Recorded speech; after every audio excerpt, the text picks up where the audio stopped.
आज का हमारा विषय है समिति यानी कि एसोसिएशन। मनुष्य एक सामाजिक प्राणी है और समाज में रहते हुए वो अपनी विभिन्न आवश्यकताओं की पूर्ति करता है।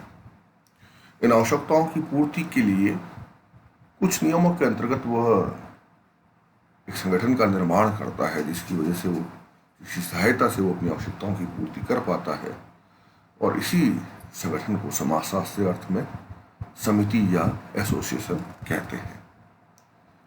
इन आवश्यकताओं की पूर्ति से व्यक्ति वैसे तो समुदाय से भी कर सकता है, लेकिन कुछ विशेष आवश्यकताओं की पूर्ति जो समुदाय से नहीं हो पाती है, ऐसी विशेष आवश्यकताओं की पूर्ति के लिए वह संगठन बनाता है, संगठन बनाने का प्रयत्न करता है और उसी संगठन को समिति कहा जा सकता है, कहा जाता है।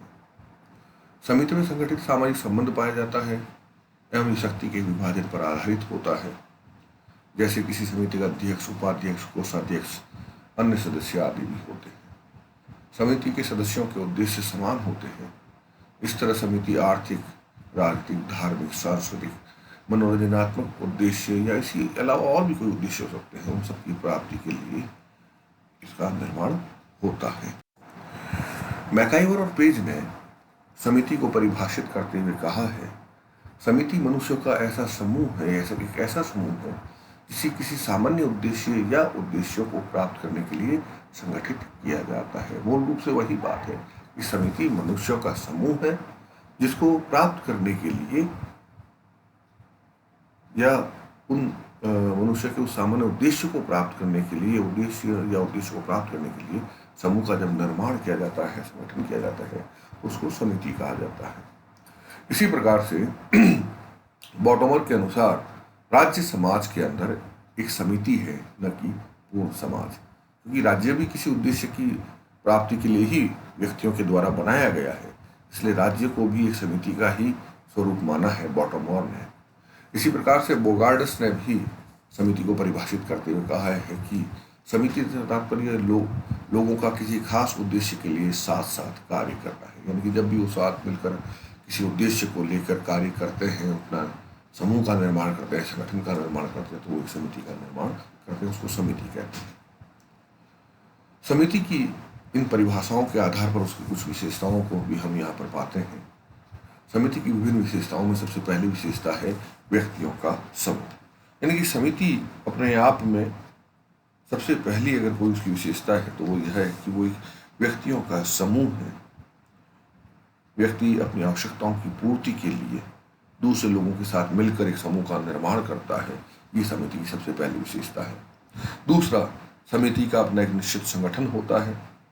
ये संगठन प्रायः ये देखने को हमें मिलता है कि ये जो है लोगों की स्थिति व कार्यों की एक निश्चित व्यवस्था के द्वारा स्थापित किया जाता है, तो एक निश्चित संगठन जो है उसका स्वरूप जो है हमें देखने को मिलता है। तीसरा, समिति के कुछ निश्चित उद्देश्य होते हैं। बगैर उद्देश्य के तो समिति का निर्माण संभव ही नहीं है। व्यक्ति पर जैसा कि परिभाषाओं में दिया भी है कि विभिन्न प्रकार के उद्देश्य या उद्देश्यों की प्राप्ति के लिए ही समिति का निर्माण किया जाता है, तो उसकी अपनी आवश्यकताओं की पूर्ति के अपने कुछ निश्चित उद्देश्य होते हैं, उसी के आधार पर समिति का निर्माण किया जाता है। अब जब निश्चित उद्देश्य होंगे तो निस्संदेह उसकी विचारपूर्वक स्थापना भी की जाती है, क्योंकि उन उद्देश्यों की प्राप्ति करनी है, इसलिए सोच विचार कर उसके उद्देश्य को प्राप्त करने के लिए समिति का निर्माण किया जाता है। पांचवा, नियमों पर आधारित होती है समिति। निश्चित तौर पर जब हमें अपने आवश्यकताओं की पूर्ति करनी है, विभिन्न लोगों को एक साथ मिलकर आवश्यकताओं की पूर्ति करनी है, तो उसके लिए कुछ नियम बनाने भी अनिवार्य होंगे, वरना हर व्यक्ति अपने हिसाब से अगर अपने उद्देश्य की पूर्ति में लग जाएगा तो उस समिति या उस संगठन जो है वो विच्छिन्न हो जाएगा, वो अलग अलग हो जाएगा। इसलिए उसकी कुछ निश्चित कार्य प्रणालियाँ होती हैं, कुछ निश्चित नियम होते हैं जिसके आधार पर समिति कार्य करती है। छठा, समिति की सदस्यता जो होती है वो ऐच्छिक होती है, ऐच्छिक सदस्यता होती है। कोई अनिवार्य नहीं है कि हम किसी समिति के सदस्य बने ही, वो हमारी आवश्यकताओं के ऊपर निर्भर करता है। यदि हमारी आवश्यकताएं उसमें पूर्ण हो रही है तभी हम उसकी सदस्यता ग्रहण करते हैं, अन्यथा हम उसकी सदस्यता ग्रहण नहीं करें, ये हमारे ऊपर निर्भर करता है। सातवां, अस्थायी प्रकृति। समाज चूंकि समिति जो है हमारी इच्छाओं की पूर्ति, आवश्यकताओं की पूर्ति या उद्देश्यों की पूर्ति के लिए बनाया जाता है, इसलिए जैसे ही आवश्यकता की पूर्ति हो जाती है या जहाँ पर हमारी आवश्यकताओं की पूर्ति होना बंद हो जाती है, तो निश्चित तौर पर हम उसको छोड़ सकते हैं, उसको त्याग सकते हैं और अन्य किसी समिति के सदस्य बन सकते हैं। तो इस रूप में समिति की जो प्रकृति है वो अस्थायी प्रकृति होती है। समिति उद्देश्यों की पूर्ति के साथ ही समाप्त हो जाती है। आठवां है औपचारिक संबंध, फॉर्मल रिलेशन है। औपचारिक संबंध इसलिए होते हैं क्योंकि इसका संगठन होता है केवल लक्ष्य प्राप्त करने के लिए। तो सदस्यों के बीच जब लक्ष्य प्राप्त हो जाएंगे तो संबंध स्वतः ही समाप्त हो जाते हैं। इसलिए इनके बीच में कोई अनौपचारिक संबंध नहीं होकर औपचारिक संबंध होते हैं। नौवां बिंदु जो है, पॉइंट जो है वो है कि समिति साध्य है, समिति साध्य न होकर साधन है। यानी कि समिति हमारे उद्देश्य की प्राप्ति या व्यक्ति के उद्देश्य की प्राप्ति के लिए एक साधन है, एक टूल है, जिसके माध्यम से हम अपने साध्य यानी कि अपने लक्ष्य या अपने उद्देश्य को प्राप्त करते हैं। इसलिए समिति जो है एक साधन है, न कि साध्य है। और 10वां जो इसकी विशेषता है वह है समिति सहयोग पर आधारित होती है। निश्चित तौर पर यदि हमें अपनी आवश्यकताओं की पूर्ति करनी है, हमें अपने उद्देश्यों की पूर्ति करनी है, तो एक दूसरे को सहयोग भी करना आवश्यक होगा। तो उसी आधार पर समिति अपना करती है। अब यहाँ पर समिति के प्रकारों की अगर हम बात करें, हालांकि कुछ प्रकारों की यहाँ पर हमें दिखाई दे रहे हैं, जैसे आर्थिक समितियाँ, राजनीतिक है, शैक्षणिक है, सांस्कृतिक है, मनोरंजनात्मक है, सेवा व कल्याण समितियाँ हैं। लेकिन मुख्य बात यह है कि समिति के प्रकार हमारे उद्देश्यों के आधार पर बदल सकते हैं और अधिक बन सकते हैं। तो जैसे हमारे उद्देश्य होंगे, अधिकांश लोगों के उद्देश्य होंगे जिस रूप में वो उन उद्देश्यों को प्राप्ति के लिए संगठन का निर्माण करेंगे, समितियों के प्रकार भी बनते जाएंगे। तो इसलिए समिति के बहुत विभिन्न प्रकार हो सकते हैं, जिनमें से कुछ यहाँ पर उदाहरण के तौर पर दिए गए हैं। अब हम बात करेंगे सीधा समिति के महत्व पर कि उनका क्या महत्व है। तो समिति के महत्व में सबसे पहला जो महत्व है वह है सामूहिक हितों की प्राप्ति में सहायक होता है। समिति जो है वो सामूहिक हितों की प्राप्ति में सहायक, क्योंकि इसमें किसी एक व्यक्ति विशेष का उद्देश्य नहीं है, क्योंकि समिति का निर्माण ही दो या दो से अधिक व्यक्तियों के साथ में होता है। एक अकेला व्यक्ति समिति का निर्माण नहीं कर सकता। तो जहाँ पर सामूहिक हित होंगे तभी समिति का निर्माण होगा। सामूहिक हितों की प्राप्ति में जो है समिति निश्चित तौर पर बहुत हमारी सहायता करती है। दूसरा, समाज में एकता और संगठन को बढ़ावा देती है। समिति समाज में एकता को, संगठन को बढ़ावा देती है, क्योंकि समिति में सहयोग के आधार पर लोग एक दूसरे के साथ में जुड़ते हैं, उनके अपने निश्चित उद्देश्य होते हैं, समान उद्देश्य होते हैं। तो इससे समाज में जब सहयोग होगा, लोग एक दूसरे को सहयोग करेंगे, परस्पर एक दूसरे के सहयोग करते हुए आगे बढ़ेंगे, अपने उद्देश्यों को पूर्ण करेंगे, तो निश्चित तौर पर समाज में एकता को बढ़ावा मिलेगा। साथ ही साथ समिति सदस्यों में अधिकार एवं दायित्व के प्रति जागरूकता लाती है, क्योंकि यदि व्यक्ति को अपने उद्देश्यों की पूर्ति करना है तो वो एक निश्चित नियमों के आधार पर काम करता है, सभी को सहयोग करते हुए काम करता है। तो जहाँ पर उसको समिति अपने अधिकारों के बारे में सचेत करती है, जागरूक करती है, वहीं साथ ही साथ उसके दायित्वों के प्रति भी जागरूकता उसमें लाई जाती है। तभी सभी एक साथ मिलकर संगठन के रूप में काम कर पाते हैं और अपने उद्देश्यों को पूर्ण कर सकते हैं। चौथा जो उसका महत्व है वो है व्यक्ति के व्यक्तित्व का विकास करना। हम चाहे शैक्षणिक समिति से जुड़े, चाहे हम सांस्कृतिक समिति से जुड़े, चाहे हम आर्थिक समिति से जुड़े, हम हर रूप में जिस किसी भी समिति में काम करेंगे, निश्चित तौर पर उससे हमारे व्यक्तित्व का विकास तो अवश्य होगा ही होगा। बच्चा जब जन्म लेता है, समाजशास्त्र के विद्यार्थी जानते हैं कि बच्चा जब जन्म लेता है तो केवल जैविक शिशु मात्र होता है।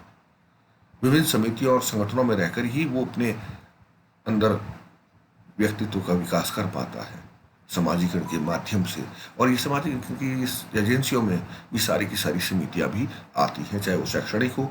बच्चा जब स्कूल जाता है घर से निकल कर, तो उसका जो व्यक्तित्व का जो उसमें जो ग्रूमिंग होती है, जो उसका विकास होता है, जो कॉलेज में आने के बाद में जो विकास होता है, निश्चित तौर पर शैक्षणिक, आर्थिक और विभिन्न प्रकार की समितियाँ जो है वो व्यक्ति के व्यक्तित्व में बहुत ज़्यादा विकास का ही उसमें योगदान वो देती है। तो व्यक्ति के व्यक्तित्व के विकास का भी इसका बहुत बड़ा महत्व है समिति का। और पांचवा और अंतिम है समाज में सामाजिक संगठन और प्रजातंत्र को मजबूत करना। प्रजातंत्र में सभी के लिए, सभी को लक्ष्य की प्राप्ति हो, सभी की आवश्यकताओं की पूर्ति हो, सभी जो है अपना जीवन, सामान्य जीवन जी सके, इस प्रकार की चीज़ें प्रजातांत्रिक व्यवस्था के लिए बहुत अनिवार्य है। और समिति इस प्रकार से सामाजिक संगठन, समाज में सामाजिक संगठन और प्रजातंत्र को मजबूत करने का जो है कार्य करता है। तो इस प्रकार से हम यहाँ पर समिति के महत्व को समझ पाए हैं। अब हमारा जो अगला जो हमारा टॉपिक विषय है इसी में, वह है समुदाय एवं समिति में अंतर। तो समुदाय और समिति में जो प्रमुख अंतर है उसमें आप अगर यहाँ पर देखें तो सबसे पहला, समुदाय के द्वारा व्यक्ति की सामान्य आवश्यकता की पूर्ति होती है, लेकिन विशिष्ट आवश्यकताओं की पूर्ति समुदाय द्वारा नहीं हो पाती है। इसकी पूर्ति के लिए जब व्यक्ति अपने जैसे हित वाले, समान हित वाले व्यक्तियों के साथ तालमेल करता है, उनसे परस्पर सहयोग एवं संगठित उनसे होता है, तो हिता को पूरा करने के लिए वो एक समूह का निर्माण करता है, तो उसे हम समिति कहते हैं। तो यहाँ पर एक मूल रूप से हम ये देख सकते हैं कि सामान्य आवश्यकताओं की पूर्ति के लिए समुदाय का निर्माण होता है, उसमें हम सामान्य तौर पर समुदाय में अपनी सामान्य आवश्यकताओं की पूर्ति कर सकते हैं, लेकिन विशिष्ट आवश्यकताओं की पूर्ति के लिए हमें समिति का निर्माण करना पड़ता है। तो ये इनका मूल हमें देखने को मिलता है। इसी प्रकार से समुदाय जो है एक बड़ा मानव समूह होता है, क्योंकि उसकी एक निश्चित जनसंख्या होती है, बहुत सारे लोग होते हैं समुदाय में। लेकिन समिति में अपेक्षाकृत 2 या 2 से अधिक सदस्य, कोई भी, ज़्यादा भी हो सकते हैं, लेकिन अपेक्षाकृत समुदाय के रूप तुलना में अगर हम देखें तो उसमें सदस्य जो है कम होते हैं। समुदाय का अपना एक निश्चित भूभाग होता है, क्षेत्र होता है, ये इसका बहुत आवश्यक तत्व है समुदाय का।